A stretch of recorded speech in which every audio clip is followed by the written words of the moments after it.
Halo semuanya, bagaimana kabar kalian hari ini? Semoga dalam keadaan yang sehat ya. Video kali ini adalah alur cerita dari drama Korea yang berjudul Forest episode ke-17 dan 18. Tapi sebelum itu jangan lupa untuk subscribe channel ini, karena subscribe itu gratis, dan agar kalian tidak ketinggalan update terbaru, jangan lupa untuk aktifkan tanda loncengnya. Dan jangan lupa untuk like, comment, and share video ini ya. Sekarang kita lanjut ke videonya. Saat berada dalam kobaran api, Sun Hyuk teringat masa kecilnya. Ia berpikir bahwa dahulu ialah yang membakar desa tempat ia tinggal bersama neneknya, yaitu desa tempat warga Miryeong tinggal sebelumnya. Yang Jae yang berhasil naik ke helikopter berusaha memanggil Sun Hyuk. Ketika tersadar Sun Hyuk bisa menyelamatkan dirinya. Yang Jae yang banyak menghirup asap dan kelelahan dibawa ke rumah sakit. Setelah menjenguk Yang Jae di rumah sakit, Sun Hyuk pergi menemui ayah Choi Chang.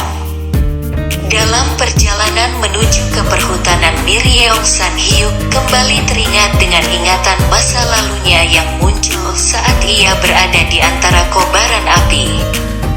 Sun Hyuk menanyakan kepada ayah Choi Chang mengenai kebakaran yang dulunya pernah terjadi.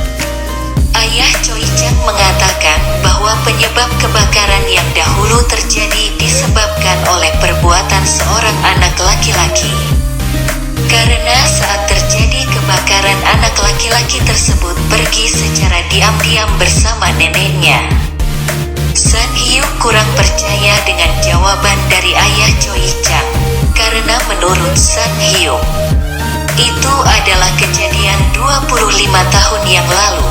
Namun cara ayah Choi Chang bercerita seakan-akan kejadian itu baru terjadi kemarin. Mendengar perkataan Sun Hyuk, ayah Choi Chang meminta Sun Hyuk untuk berhenti ikut campur dengan urusan warga Miryeong. Sun Hyuk mencoba mencari artikel mengenai kejadian tersebut. Sedangkan ayah Choi Chang merasa terusik setelah Sun Hyuk menanyakan kejadian tersebut.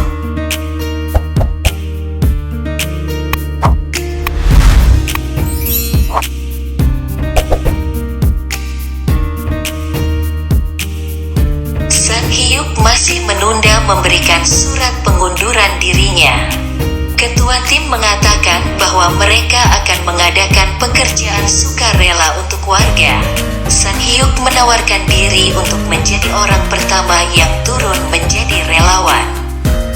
Ketua tim memanggil Sun Hyuk untuk menanyakan apa yang membuat Sun Hyuk tidak merespon panggilannya saat di lokasi kebakaran. Sun Hyuk berusaha tenang dengan menjawab bahwa itu karena ia baru pertama kali melihat kebakaran yang besar. Ketua tim meminta Sun Hyuk untuk tidak ada menyembunyikan hal apapun dari dirinya. Dr. Park meminta Yang Jae untuk tetap beristirahat. Perawat Kim juga mengatakan kepada Yang Jae bahwa saat Yang Jae tertidur, Sun Hyuk datang menjenguknya. Sun Hyuk pergi menemui warga Miryeong untuk melakukan pekerjaan sukarela. Karena melihat wajah tampan Sun Hyuk membuat warga yang Sun Hyuk temui merasa senang. Mereka mengajak Sun Hyuk untuk pergi ke gunung untuk mengambil sayuran yang bisa mereka makan dan jual. Saat Sun Hyuk menanyakan mengenai kebakaran yang terjadi 25 tahun yang lalu, membuat para warga terdiam dan meminta Sun Hyuk untuk tidak membahas mengenai kejadian tersebut.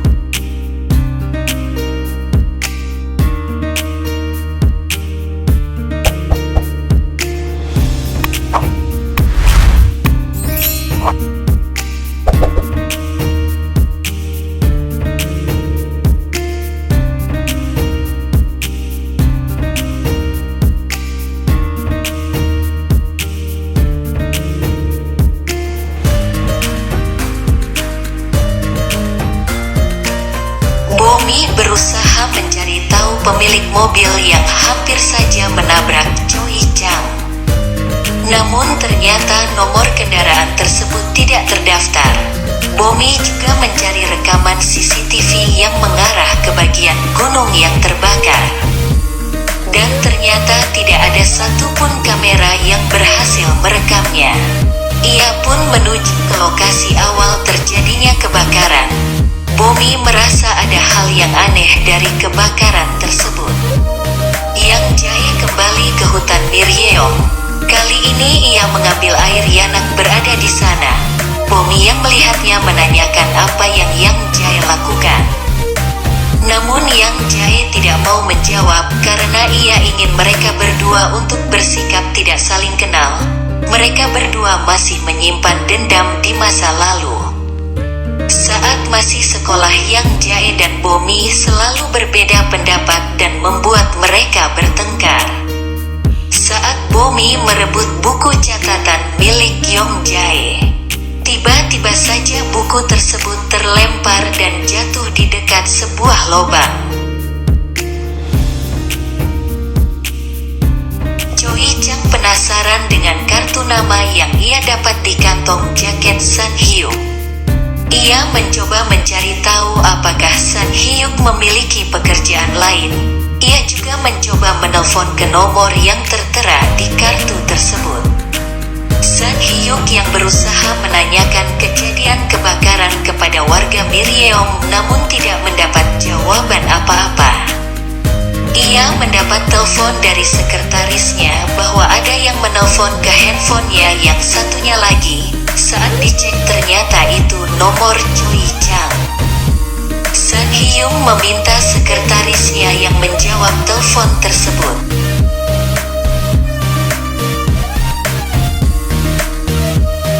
Saat pulang ke rumah, Sun Hyuk mengajak Yang Jae untuk makan malam. Ia juga memasakkan Yang Jae makanan. Sun Hyuk memasakkan Yang Jae makanan yang biasa dimasak oleh neneknya.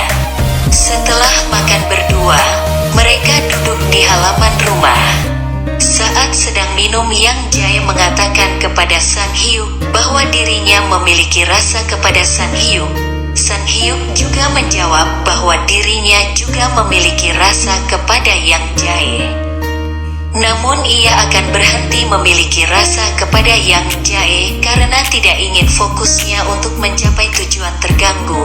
Sun Hyuk juga mengatakan bahwa dirinya akan pindah dari rumah tersebut. Yang Jae merasa sedih dengan sikap Sun Hyuk.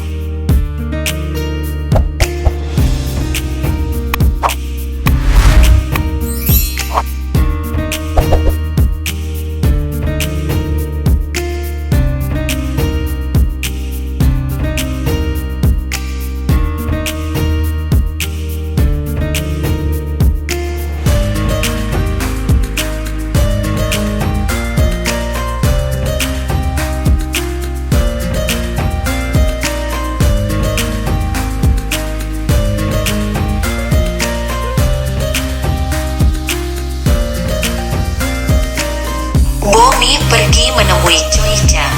Ia meminta Choi Chang untuk memberikan informasi mengenai kejadian yang terjadi di hutan Miryeong. Choi Chang justru merasa Bomi menolaknya karena tidak pernah mengangkat telepon darinya. Bomi beralasan bahwa saat itu dirinya sedang bertugas. Bomi juga menerima ajakan Choi Chang untuk bertemu. Ternyata Bomi mengetahui bahwa ayah Choi Chang adalah pemilik perhutanan Miryeong. Namun walaupun itu adalah ayah Choi Chang, Bomi tidak akan tinggal diam jika ada kesalahan yang diperbuat. Bomi merasa senang dengan apa yang baru saja terjadi antara ia dan Choi Chang. Ia mengungkapkan semua rasa senangnya di dalam mobil. Tanpa sadar Bomi menekan pengeras suara mobilnya. Itu membuat seluruh tim penyelamat mendengar omongan Bomi di dalam mobil. Sun Hyuk kembali lakukan pekerjaan sukarela. Namun kali ini ia tidak bertanya apa-apa kepada warga desa. Tiba-tiba saja kaki seorang warga sakit. San Hyuk langsung menggendong nenek tersebut untuk pulang. Saat di rumah nenek tersebut, San Hyuk melihat ada sebuah foto yang dipajang dan ternyata itu foto dari Cho Yong Pil. Ternyata Cho Yong Pil banyak membantu pembangunan di desa Miryeong. Ia juga yang membangun kantor pusat penyelamatan desa Miryeong. San Hyuk kembali mengecek dokumen-dokumen yang ada di pusat penyelamatan desa. San Hyuk melihat berita bahwa ada penolakan dari warga desa Miryeong atas pembangunan resort dan pemindahan kantor pusat penyelamatan. Ia pun menemui atasannya di RLI Red Line Investment. Ia diminta untuk segera mencari solusi agar proyek resort yang dikerjakan oleh pengembangan Naseong tidak digagalkan oleh Taesung Group. San Hyuk mengajukan cuti kepada ketua tim penyelamatan dengan alasan bahwa ia masih trauma dengan kebakaran sebelumnya dan ingin beristirahat dalam beberapa hari. Cho Yong Pil datang menemui San Hyuk di kantor pusat penyelamatan. Ia meminta San Hyuk untuk menyerahkan pengembangan Naseong kepada Taesung Group. Ia juga mengancam bahwa jika San Hyuk tidak memberikan, maka San Hyuk akan mengalami kerugian. Tentu saja San Hyuk menolak dengan keras.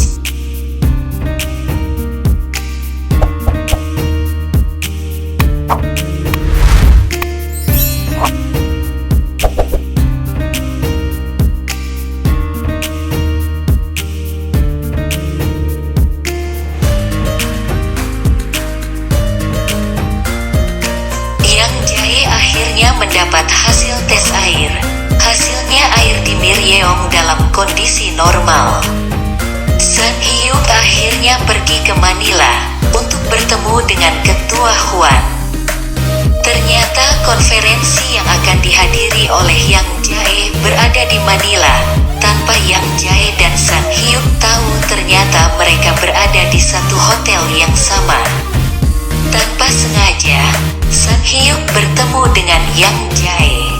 Namun sekretaris San Hyuk justru memanggil San Hyuk dengan panggilan direktur. Yang Jae terkejut mendengar hal itu. Namun menurut San Hyuk itu adalah panggilan akrab antara dirinya dan temannya yang ia panggil manajer. San Hyuk menjelaskan bahwa ia dan sekretarisnya merupakan teman dekat. Hal itu membuat sekretarisnya mengambil kesempatan untuk berbuat seenaknya terhadap San Hyuk. Ternyata mantan pacar Yang Jae juga berada di sana. San Hyuk melihat Yang Jae bertemu dengan mantan pacarnya. San Hyuk merasa kesal. San Hyuk mengirim pesan kepada Yang Jae untuk mengajak Yang Jae makan malam, namun ditolak oleh Yang Jae. Ia juga mencoba mengajak Yang Jae untuk minum bersama, lagi-lagi ditolak oleh Yang Jae. Akhirnya San Hyuk mendapat kesempatan untuk bertemu dengan Ketua Hwan. Namun ia hanya diberi waktu 10 menit. Saat akan menuju tempat pertemuan, San Hyuk melihat Yang Jae. San Hyuk melarang Yang Jae untuk bertemu dengan mantannya.